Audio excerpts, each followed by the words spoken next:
Hey guys, welcome back. Chili Sports Cards. I got a couple cards in the mail yesterday. I haven't opened them yet, so I wanted to go ahead and share that with you guys. It's Friday morning here in California. It's about 8:35 or something like that, almost 9 o'clock. I'm gonna be running over to Target in a little while to see if I can find some retail. Catch the guys, before they buy everything, type of thing. So I'm gonna get dressed and go head over that way real quick after I do this video. So hopefully I can bring something back and open it for you guys on camera. Um, just a quick thing about some of the stuff that I've been buying lately, just Griffey inserts. I really like this card a lot. I'm gonna pull it out for you guys and show it to you. Just because I think that it's worth it.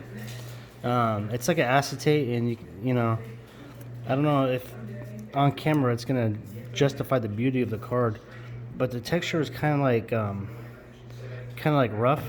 I don't know if you guys can see the texture of it. You guys see the texture? I just really like this card a lot, man. Next time I think that I see the complete set of this card, I'm gonna probably go ahead and pick it up. I just think it's really cool. I really like this card a lot. So I didn't have one of those. I picked that one up, and I think I showed that one in my last video, my last mail day. So I really like that one a lot. It's one of my favorite cards now. I picked up this Select Claim to Fame. It's numbered right here, 2100 sets produced. So it's not number one. They're all numbered like that. So just a pretty cool card, that I didn't have. And of course, I talked about this one before too. It's a triumvirate. These are real popular because they made them like in different years. Kind of like the Flare Hog gloves, is an insert that was pretty popular, that caught on. And so, anyways, let's go ahead and open up these packages and see what's in them. I always turn to 90s inserts, Griffey inserts that I don't have when I kind of feel like I'm in a rut in the hobby. So this is a Pinnacle 1996 Team Spirit. There's also one that's like black like this, but that has a base on the back. I think it's like called like Power Producer or Power Team. I don't remember what it is, but this is the other insert. One's in Series 1 and one's in Series 2. I don't know which one is which. I don't remember, but I didn't have this card, and I always wanted to get one, and they're not very expensive or whatever. Just a really cool insert. The black border is real tough. So, a card that, if it grades well, we're talking about 9, 9.5, 10, it could be a card worth picking up if you can find a really nice copy raw. Because, like I said, the black, is real hard to grade. It has a bit of a corner issue right there, so I don't think that it will grade super high. But, it might 8.5, it might 9, who knows. It'll be a card that I send in to get graded at one point. It's got the laces and the ball. It's a pretty cool insert, man. I really like it. I'm glad that I picked it up. And it's all like refractory. So, pretty cool. Yeah, I've always wanted to pick that card up, man, but I haven't done it before. This one is actually really, it's not a real rare card at all. It's from the new 2020 Top Stadium Club. But the reason I love this card so much is because of the picture of it. If you go back and watch highlights of this actual play that happened, it happened in either 1998 or 1999. This is an old Detroit stadium. I think it was either like Juan Gonzalez or Tony. Who was the guy that had the really good year in 2001? Luis Gonzalez.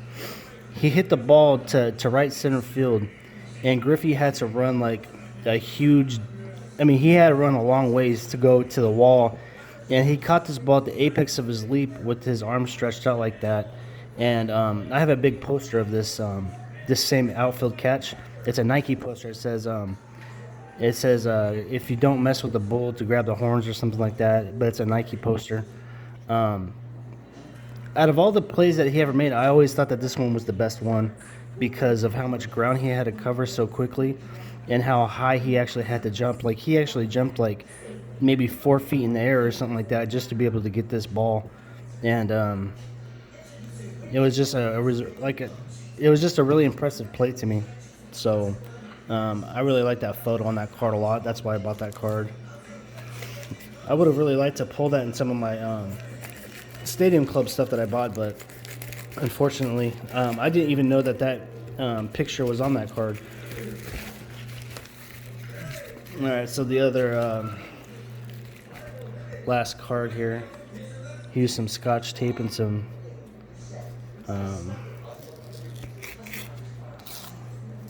let's go ahead and rip it. It looks like at least it's top loaded, so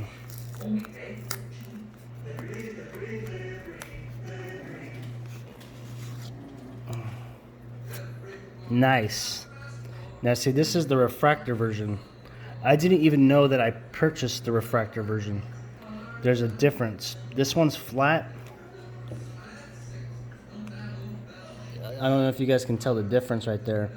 So this one and this one are two totally different cards. This is the most valuable one. I thought that I had bought two flat ones.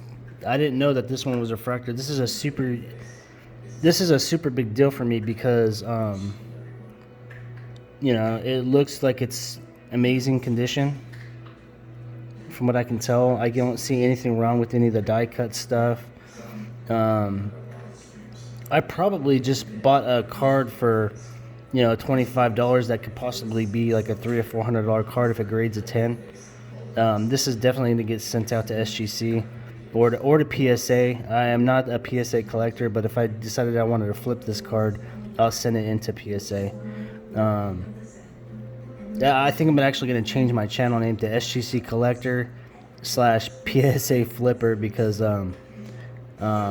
you guys can have your own opinions about the hobby and SGC, and I'm a big SGC supporter. SGC is by far my favorite grading service, and I don't support PSA and I don't send cards into PSA, but that might change because what I've noticed is that a lot of people are using SGC as a cheap way to get their cards graded to see where they stand, and they know that what they're graded when the SGC grades them is, say if the card's a 9.5 or a 10 with the SGC, they know it's going to cross over to PSA 10.